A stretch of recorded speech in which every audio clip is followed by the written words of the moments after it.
As we've been reporting, the Supreme Court has decided it will hear the case involving former President Trump's request for immunity in the 2020 election case. We are also reacting to politics of the day out of Michigan for the former president and the current president.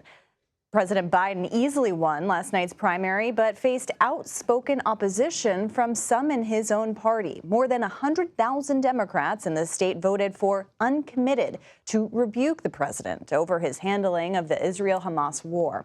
And tomorrow, both Biden and Trump will be at the southern border. The president will head to Brownsville, Texas, and Trump will deliver remarks in Eagle Pass. So for more on all of this, let's bring in CBS News White House reporter Bo Erickson, who is joining us from Brownsville, Texas. Bo, great to see you. Thanks so much for being here. I do want to start with Michigan, however. How did the Biden campaign respond to this result of uncommitted, this protest vote? Are they acknowledging it?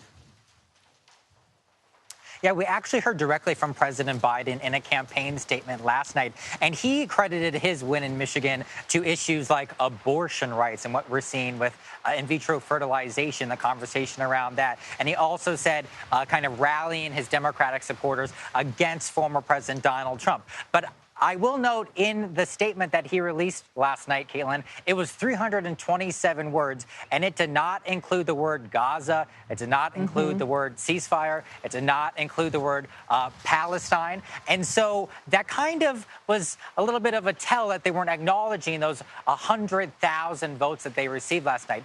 Talking to people close to the campaign today, they said that those 100,000 votes in totality should be a lesson for the campaign. And we're also hearing that from allies of President Biden's as well. Senator Chris Coons from Delaware, who's very close to President Biden, he said on Capitol Hill today that he thinks the 100,000 votes are sending a signal to voters and to the president that they disagree with the president's policy.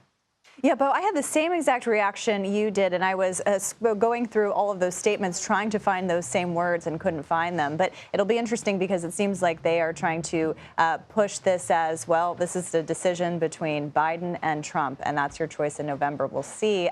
Meanwhile, let's talk about politics of the day and why you are there at the border. I know you spoke with a Border Patrol union leader about Biden and Trump coming tomorrow. How are agents responding to these visits by the current and former presidents? Yeah, we spoke to Chris Cabrera, and he is one of the leaders of the Border Patrol Union. He's been in the Border Patrol for 22 years, and he came to talk to us right here on the border between Texas and Mexico. And he said both former President Donald Trump and current President Joe Biden, they should kind of remove some of the political framing from the immigration issues. And we can actually hear from Mr. Cabrera now.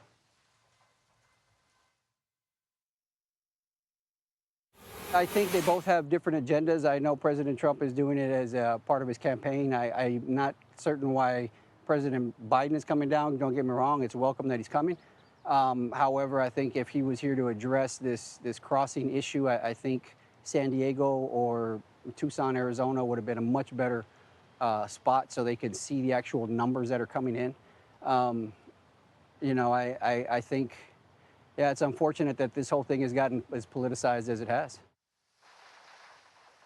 And just putting some context on those numbers, Caitlin, what he means there is that those uptick of migrant crossings, those illegal migrant crossings that we saw last year, those were happening in places like here in Brownsville, Texas, where President Biden will be, and where former President Donald Trump is tomorrow, about 300 miles west in Texas. What Mr. Cabrera is saying, though, is that a lot of the crossings now are happening in Arizona and California. And so he was trying to make the point that if the President Biden wants to kind of hit the current issue, he maybe should go west. One other interesting thing that talks about maybe some progress being happened is that Mr. Cabrera, who runs this area of the Border Patrol, at least represents them in the union, he said that they were only 12 apprehensions yesterday for illegal crossings compared to hundreds or thousands last year.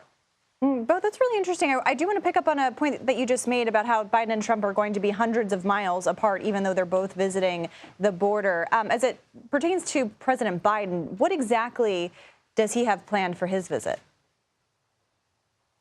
We expect him to meet with local officials here and also some Border Patrol agents, and we expect him to kind of bring up that Senate negotiated border bill a few weeks ago that people may remember. There was both Republicans and Democrats in the Senate supporting very strong border security measures that would give more money for border security and also tweak and kind of clarify aspects of the asylum process. However, that did not go through because former President Donald Trump said he did not support the plan. So House Republicans then also did not support the plan, and therefore the plan went away. So President Biden is trying to kind of flip the script tomorrow on former President Donald Trump to go on offense on this issue because this is the #1 issue for a lot of voters all throughout the country.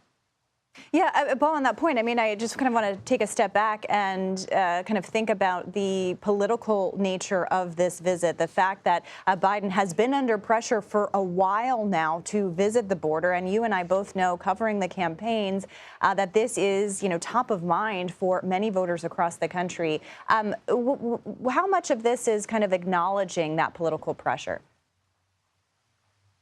I think this is a lot of acknowledging the pressure. This is the president's second trip while in office. His first trip was more than a year ago to the other side of Texas.